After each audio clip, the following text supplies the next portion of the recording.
नमस्कार, Rajesh sir classes में आपका स्वागत है। कक्षा 10 विज्ञान यूपी बोर्ड 2023 का पेपर। इस पेपर में मैं इसका फुल सॉल्यूशन बताऊंगा। तो देखिए, पेपर का पहला पेज अनुक्रमांक, यहाँ रोल नंबर लिखा जाता है, यहाँ नाम, ये है संकेतांक, इसे कॉपी में लिखा जाता है 2023 विज्ञान। समय 3 घंटे 15 मिनट, पूर्णांक 70, प्रारंभ के 15 मिनट परीक्षार्थियों को प्रश्न पत्र पढ़ने के लिए निर्धारित है। 15 मिनट तक ध्यानपूर्वक प्रश्न पत्र को पढ़ना है। प्रश्न पत्र 2 खंडों, खंड अ और खंड ब में विभाजित है। खंड अ तथा खंड ब 3 उपभागों, उपभाग 1, 2, 3 में विभाजित है। प्रश्न पत्र के खंड अ में बहुविकल्पी प्रश्न है, जिनमें सही विकल्प का चुनाव कर OMR उत्तर पत्रक पर नीले अथवा काले बॉल पॉइंट पेन से सही विकल्प वाले गोले को पूर्ण रूप से भरे। यानी खंड अ में मल्टीपल चॉइस क्वेश्चन है, 4 विकल्प दिए रहेंगे, एक सही रहेगा, जिसे OMR शीट पर जाकर के नीले अथवा काले डॉट पेन से क्या करना है, पूरे गोले को रंगना है। व्हाइटनर और इरेजर का प्रयोग नहीं करना है। खंड अ में बहुविकल्पी प्रश्न हेतु प्रत्येक प्रश्न के लिए 1 अंक निर्धारित है, यानी 1 नंबर का एक प्रश्न है। खंड ब में वर्णात्मक प्रश्न है, इसके लिए कॉपी मिलेगी, प्रश्नों का उत्तर उसमें लिखना होगा। प्रत्येक प्रश्न के सम्मुख उसके निर्धारित अंक दिए गए, यानी कितने नंबर का प्रश्न है उसके सामने लिख दिया गया। खंड ब के प्रत्येक उपभाग के सभी प्रश्न एक साथ करना आवश्यक है। जो उपभाग आप शुरू करिए, यानी फिजिक्स शुरू करिए तो फिजिक्स, केमिस्ट्री शुरू करिए तो केमिस्ट्री, या बायो शुरू करिए तो बायो, एक साथ करना है। सभी प्रश्न अनिवार्य है, सभी प्रश्न क्या है, कंपलसरी है। तो चलते हैं अगले पेज पर। तो देखिए, अगला पेज आ गया आपके सामने, ये है दूसरा पेज। और वही बात जो हिंदी में था अंग्रेजी वर्जन में आ गया।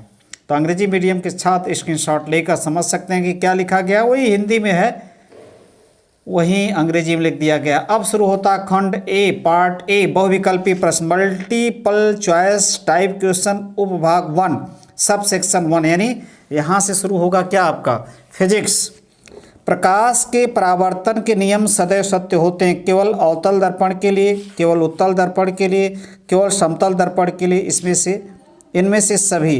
तो डी विकल्प सही है। अगला प्रश्न यही बात अंग्रेजी में, किसी वस्तु का आवर्धित काल्पनिक प्रतिबिंब बन सकता है। किसी वस्तु का आवर्धित, यानी आवर्धित बने बड़ा, काल्पनिक प्रतिबिंब बन सकता है। तो देखिए, उत्तल लेंस द्वारा, उत्तल दर्पण द्वारा, अवतल दर्पण द्वारा, ए और बी दोनों। तो सही विकल्प है उत्तल लेंस द्वारा और अवतल दर्पण द्वारा काल्पनिक प्रतिबिंब आवर्धित में बड़ा काल्पनिक प्रतिबिंब बन सकता है। तो डी विकल्प सही है। अब चल रहे हैं अगले पेज। तो देखिए, आ गया तीसरा पेज आपके सामने, ये आ गया तीसरा पेज। और दूसरा प्रश्न अंग्रेजी वर्जन में, अत्यधिक उच्च प्रतिरोध वाला पदार्थ कहलाता है। अत्यधिक उच्च प्रतिरोध वाला पदार्थ कहलाता है चालक, अर्धचालक, अतिचालक, विद्युत रोधी कहलाता है। भाई, उसमें प्रतिरोध अधिक है तो वो विद्युत रोधी होता है। विद्युत शक्ति की इकाई है वोल्ट, वाट, जूल, कूलम। तो विद्युत शक्ति की इकाई वाट होती है। किसी विद्युत केतली में प्रवाहित धारा 3 गुनी कर देने पर केतली में उत्पन्न ऊष्मा की मात्रा हो जाएगी 4 गुनी, 3 गुनी, 9 गुनी और 12 गुनी।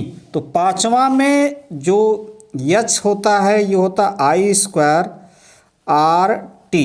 यदि R और T क्या है, स्थिर है, कांस्टेंट है, तो यदि हम 3 गुना कर देते हैं, 3 गुना कर देते हैं, तो ये क्या हो जाएगा 9, यानी 9 गुनी हो जाएगी। उत्पन्न ऊष्मा की मात्रा क्या होगी, 9 गुनी हो जाएगी। सी विकल्प सही है।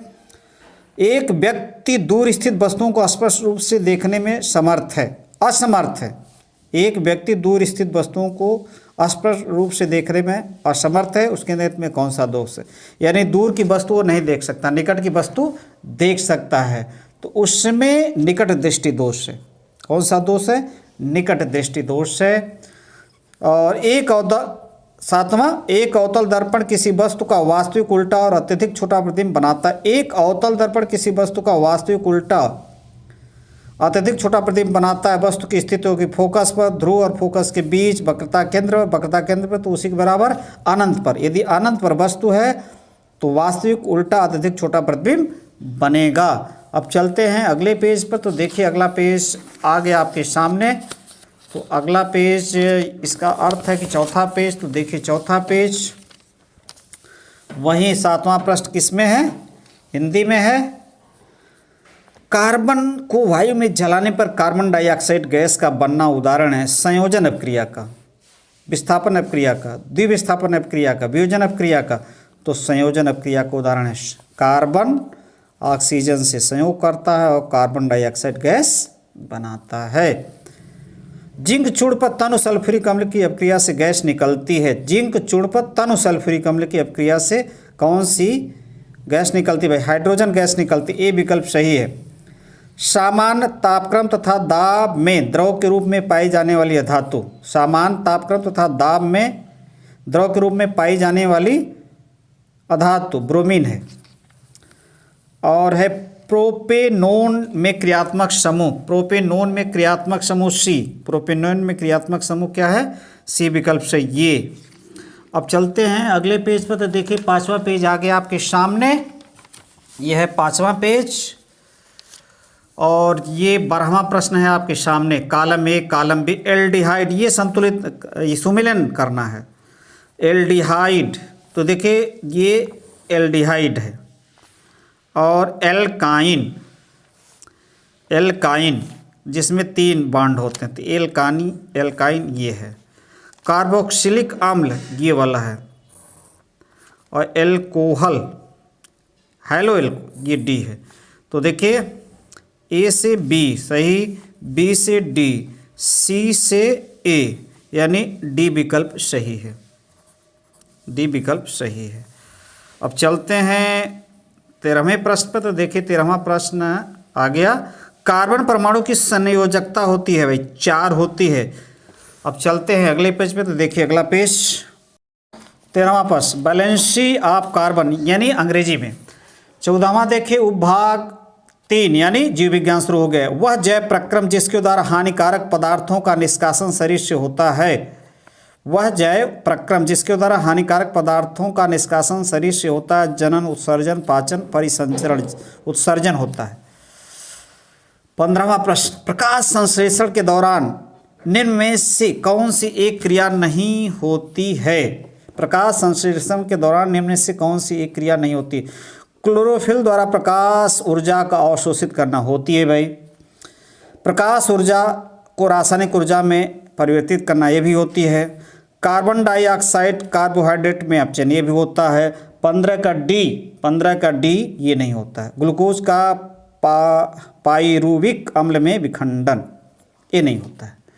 डी विकल्प सही है अंग्रेजी में। फिर देखिए आ गया, प्राकृतिक वर्ण या चयन द्वारा जैव विकास का सिद्धांत किसने प्रतिपादित किया था? प्राकृतिक वर्ण या चयन द्वारा जैव विकास का सिद्धांत किसने प्रतिपादित किया था? चार्ल्स डार्विन ने, लेमार्क ने, ग्रेगर जॉन मेंडल ने, ह्यूगो डी ब्रिज ने। तो 16 का विकल्प जो है ए ही सही है, चार्ल्स डार्विन। अंग्रेजी में आ गया यही प्रश्न। अब चलते हैं अगले पेज, किस पर? 7वें पर। मेंडल ने अपने प्रयोग किस पौधे में किए थे? मेंडल ने अपने प्रयोग किस पौधे में किए थे? तो सरसों, साइकस, अरहर, मटर भाई। डी विकल्प सही है। निम्न में किस पौधे में पुष्प, निम्न में से किस पौधे में पुष्प एक लिंगी होते? पपीता, गुड़हल, सरसों, मटर। पपीता एक लिंगी होते हैं।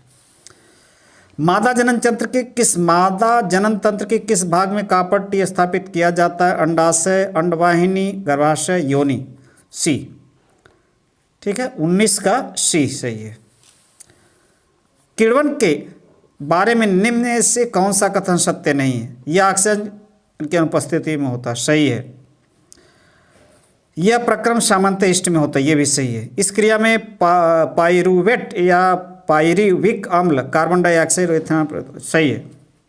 डी, यह क्रिया माइटोकॉन्ड्रिया में संपन्न होती है, ये गलत है। अब चल रहे हैं अगले पेज पर। तो देखिए अगले पेज पर अर्थात 9वें पेज पर। तो 9वां पेज 8वां पेज। तो देखिए 8वां पेज पर क्या है? खंड ब पार्ट बी, वर्णात्मक प्रश्न। यानी अब आपको कॉपी जो रहेगी उस पर इन प्रश्नों का उत्तर लिखना होगा। अवतल दर्पण के किन्हीं 2 उपयोग को लिखे। अवतल दर्पण से प्रतिबिंब बनाने के लिए किरण आरेख खींचिए। ये देखिए प्रश्न है, अनंत वक्रता केंद्र के बीच फोकस में दर्पण फोकस एवं दर्पण के ध्रुव के बीच 4 नंबर का है। तो इन प्रश्न इसी प्रकार के प्रश्न आए हैं, देख सकते हैं, स्क्रीनशॉट ले सकते हैं किस प्रकार के प्रश्न आए हैं। दूसरा प्रश्न ये देख सकते हैं, अपवर्तन के क्या नियम है। अपवर्तन के क्या नियम है, इसमें क्या है, आंकिक प्रश्न न्यूमेरिकल्स भी है, स्क्रीनशॉट लीजिए। और ये देखिए तीसरा प्रश्न, ओम का नियम लिखिए। हमने बताया था कि ओम के नियम आ सकते हैं, इस पर भी क्या है, ऑब्जेक्टिव न्यूमेरिकल्स है, स्क्रीनशॉट ले सकते हैं। अब चल रहे हैं अगले पेज पे। तो देखिए अगला पेज, नवा पेज, तो तीसरे का ही अंग्रेजी वर्जन। और चौथा देखिए, चौथा प्रश्न 6 नंबर का, चुंबकीय क्षेत्र रेखाओं के किन्हीं 2 गुणों का उल्लेख कीजिए। हमने बताया था कि इस प्रश्न को तैयार रखिएगा। ये देखिए 6 नंबर का और इसमें है, स्क्रीनशॉट ले सकते हैं। यह करना अथवा ये करना, विद्युत चुंबकीय प्रेरण का अर्थ समझाइए। विद्युत चुंबकीय प्रेरण का अर्थ समझाइए, ये या तो ये। और यही बात अंग्रेजी में लिख दी गई। यही बात किस में है, अंग्रेजी में। स्क्रीनशॉट ले सकते हैं। अब चल रहे हैं 10वें पेज पर। देखिए 10वां पेज आ गया आपके सामने, ये रहा 10वां पेज। अब यहाँ से आ गया सेक्शन निम्नलिखित में को संतुलित कीजिए। ये देखिए स्क्रीनशॉट लीजिए। पहला प्रश्न, अरे 5वां केमिस्ट्री का, ये देख सकते हैं, स्क्रीनशॉट लीजिए। अंग्रेजी में भी है, ये है। और यहाँ है 6वां, हिंदी अंग्रेजी दोनों में है, स्क्रीनशॉट ले सकते हैं। आईपीसी नाम लिखना है। परमाणु संख्या तथा संयोजकता ज्ञात कीजिए। तो परमाणु संख्या 7, मैग्नीशियम का 12, इसकी संयोजकता 3, इसकी संयोजकता 2 होती है। और ये अंग्रेजी में भी है। और यहाँ पर देखिए आईपीसी नाम, यौगिक नाम लिखना भी है ना। ते है प्रोपाइन। ये क्या है, प्रोपाइन है, ठीक है। और ये है एक कार्बन, कितने कार्बन है, 4 कार्बन है। तो ये है ब्यूटेनल यानी एल्डिहाइड है, ब्यूटेनल है, याद रखिएगा। अब चल रहे हैं अगले पेज पर, यानी 11वें पेज पर। तो देखिए 11वां पेज आगे आपके सामने। और टिप्पणी लिखना था, संक्षारण। ये देखिए 6 नंबर का, ये अथवा ये प्लास्टर, यह हमने बताया था कि इस प्रश्न आ सकता है।